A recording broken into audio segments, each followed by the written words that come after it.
Hey guys, welcome back to the channel. So I've had a few people ask me to do a video on quarter sawing, and I've been putting it off and putting it off, but today's the day. We're gonna do some quarter sawing.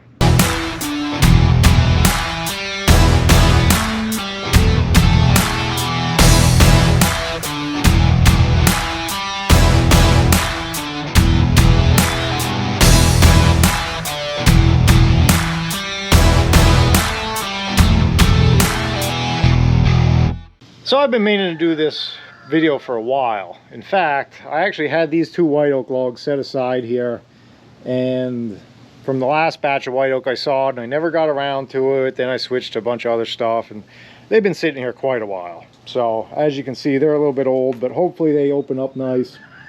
We still get some nice lumber out of them. Typically when I'm quarter sawing, if I'm going to spend the time to quarter saw, I want really nice premium stuff. So these are some big old white oaks, nice and straight, have some good diameter to them, so they'll yield us some decent quarter sawn white oak boards. So I guess first I should start by explaining what quarter sawing is. Some of you I'm sure know, some don't. So basically the definition of a quarter sawn board is a board where the growth rings run vertically through the board. And the reason to quarter saw, there's a few different reasons. One, stability. When wood is sawed in that orientation, it's much more stable. It doesn't expand and contract widthwise as much. And number two, as you'll see once we saw here, it makes them really beautiful, what's called ray fleck. And I'll explain that more once we actually have some quarter sawn wood here. But the way I quarter saw is probably different than maybe what you've seen before. Honestly, I don't really know how other people do it. This might surprise you. I don't really watch any sawmill videos on YouTube. I never really have. I don't have any interest. That might sound shocking, but I do this every day. And when I go home, I watch videos of farmers and cooking and trucking and stuff like that. I don't watch other people sawing logs. So maybe other people do it this way. Maybe this is my way that I do it. I kind of call it the lazy man's quarter sawing way. Traditionally, well, let's go over this other log because I don't want to mark up my illustration log here. This is actually the nicer of the two. This is a butt log. Traditionally, what people would do to quarter saw, they just quarter it like you're slicing a pie, hence the name quarter saw. And then they would take this and they'd stand it up on an angle on the mill and saw through it, and they'd get vertical boards. That's a lot of work. I've done it when I was first starting out. I've done that, and I hated it. It's such a pain. It's a pain to clamp those quarters. It just, you have to edge everything because you'll have a 45-degree angle edge. It's just too much work. Sorry. That is the pure way to quarter saw, I suppose. That's not the way I do it. Let's have a little art class with Corey here, and I'll show you how I do it. So I have this log set up the way I want it on the mill. So the way I do it, I'll open the face up and take a board or two like I would always do. And then I'm going to flip it 180 degrees. And I'm going to take another board or two just to open things up and get some square edges going. Now, that's how I normally saw everything. Now where I start to get into my quarter saw pattern, I'll look here where these rays, now this is going to be hard for you guys to see on camera. I'm looking at the growth rings here and their orientation.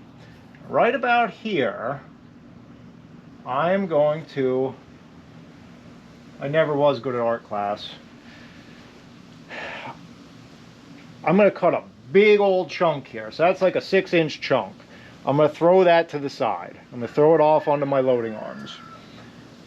Then I'm going to flip it, and I'm going to do the same thing here. Right about there. Now I don't typically mark up the logs. I just do this by eye as I'm sawing. So those two chunks go away. Then I take what's left on the mill here is this section, and I'll open this up to square it. Take a slab there. I'll take a slab there just to get the bark off. And then it'll be standing up vertical. You have to use a lot of imagination here, sorry. And I'm going to, let's see, I'll cut about there. And I'll cut about there.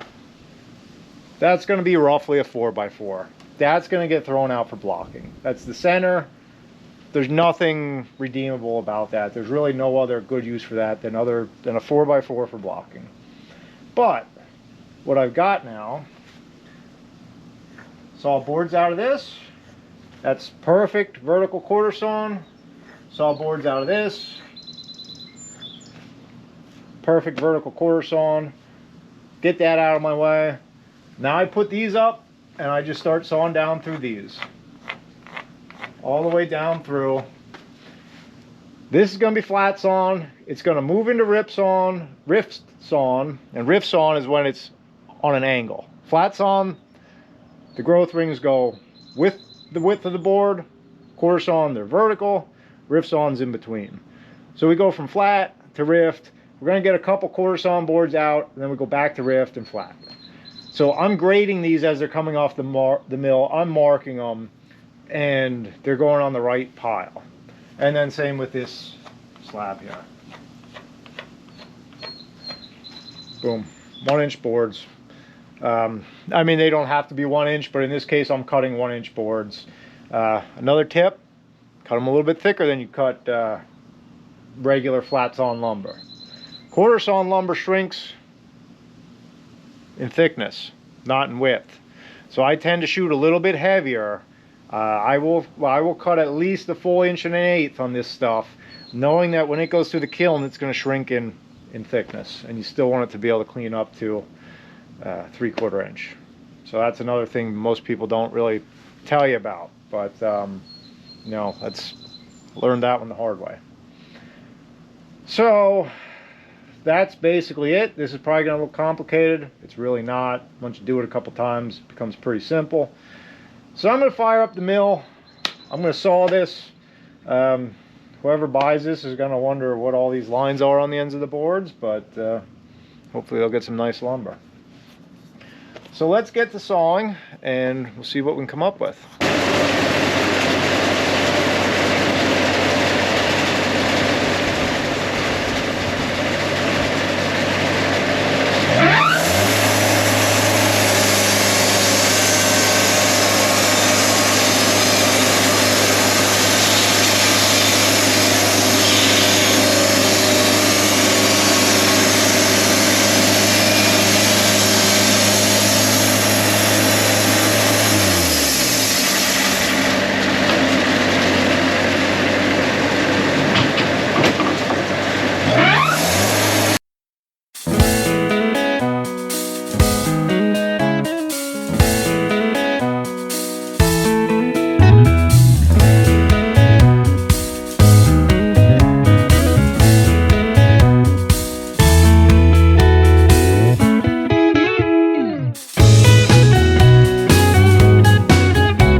So I didn't show you cutting that second half of the log because basically it's identical to cutting the first half. So no sense watching the same thing twice. So I'll tell you what, you guys, you're making me do some crazy stuff around here. Number one, just dumped a bunch of water all over my floor so I can show you the grain of this wood in a second. Second thing, if I'm being honest, if I was just sawing this log, I would have switched course. I would not have finished quarter sawing it. The reason why, it opened up and had some knots in it. This was the second log. The butt log's lined up at the mill next. That's probably going to be really nice. The reason I didn't do that, if I'm being honest, I got to hop in a truck as soon as I turn this camera off and go haul a load of logs, and I didn't want to have to pick this up tomorrow because I got a jam-packed schedule tomorrow. So long story short, I just wanted to get this video done, and I think I can still do you justice.